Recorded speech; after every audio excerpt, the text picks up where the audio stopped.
why you think XRP would 2K by the end of the year if things are in line for that to happen this year. That's the price that's going to be required to be in order to be able to move the amount of value for the markets and networks that I believe will need to be settled by the end of the year. You got Swift, which is 5 trillion. You got the FX market, which is around 6-7 trillion a day.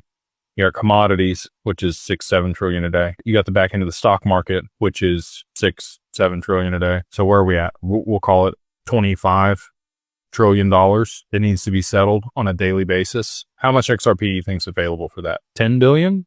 10 billion XRP? So if you want to do the math, that would be a $2,500 XRP if it was used one time a day. And there's 10 billion available. Okay. Maybe there's more than that available. Maybe it's used more than that once per day. And in that case, maybe the price is lower than 2K. But you've also got spot ETFs. You've now got businesses buying up XRP as part of their treasury. You've got exchanges that'll likely be using XRP in its DEX for liquidity after Tether goes. You've got other people that are going to utilize XRP for a treasury asset on their balance sheet that are going to want to buy it. Sovereign wealth funds are going to want to buy it. You're going to need XRP to be able to pay fees to tokenize real estate like they are in the Middle East.